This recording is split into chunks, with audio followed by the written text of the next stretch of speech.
الرحمن علم القرآن خلق الإنسان علمه البيان الشمس والقمر بحسبان والنجم والشجر يسجدان والسماء رفعها ووضع الميزان ألا تطغوا في الميزان وأقيموا الوزن بالقسط ولا تخسروا الميزان والأرض وضعها للأنام فيها فاكهة والنخل ذات الأكمام والحب ذو العصف والريحان فبأي آلاء ربكما تكذبان خلق الإنسان من صلصال كالفخار وخلق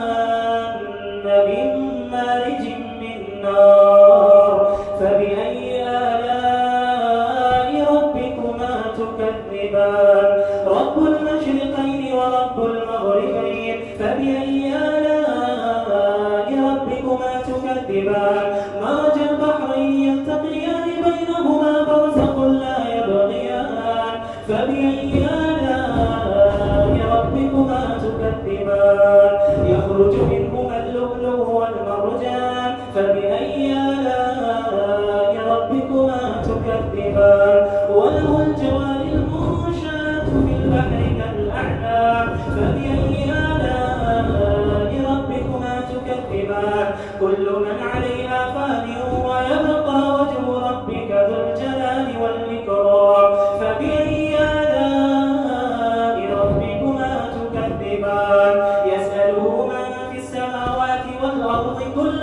يوم هو في شأن فبأي آلاء ربكما تكذبان سنفرغ لكم أيها الثقلان فبأي آلاء ربكما تكذبان يا معشر الجن والإنس إن استطعتم أن تنفذوا من أقطار السماوات والأرض فانفذوا لا تنفذون إلا بسلطان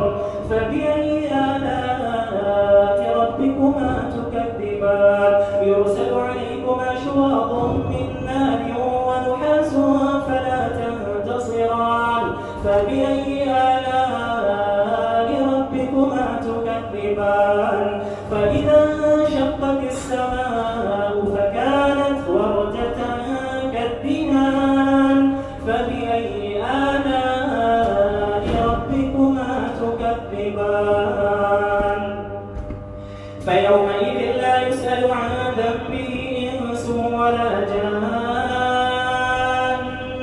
فبأي آلاء ربكما تكذبان يعرف المجرمون بسيماهم فيؤخذ بالنواصي والأقدام فبأي آلاء ربكما تكذبان هذه جهنم التي يكذب بها المجرمون يطوفون بينها وبين حميم آن فبأي آلاء ربكما تكذبان ولمن خاف مقام ربه جنتان فبأي آلاء ربكما تكذبان ذواتا أفنان فبأي آلاء ربكما تكذبان فيهما عينان تجريان فبأي آلاء ربكما تكذبان فيهما من كل فاكهة زوجان فبأي آلاء ربكما تكذبان متكئين على فرش بطائنها من استبرق وجنى الجنتين دان فبأي آلاء ربكما تكذبان فيهن قاصرات الطرف لم يطمثهن إنس قبلهم ولا جان فبأي آلاء ربكما تكذبان كأنهن الياقوت والمرجان فبأي آلاء ربكما تكذبان هل جزاء الإحسان إلا الإحسان فبأي آلاء ربكما تكذبان ومن دونهما جنتان فبأي آلاء ربكما تكذبان مدهامتان فبأي آلاء ربكما تكذبان فيهما عينان نضاختان فبأي آلاء ربكما تكذبان فيهما فاكهة ونخل ورمان فبأي آلاء ربكما تكذبان فيهن خيرات حسان فبأي آلاء ربكما تكذبان حور مقصورات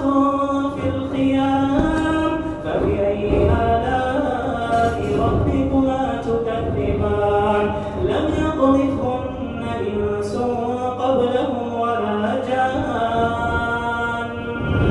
فبأي آلاء ربكما تكذبان متكئين على رفرف خضر وعبقري حسان فبأي آلاء ربكما تكذبان تبارك اسم ربك ذي الجلال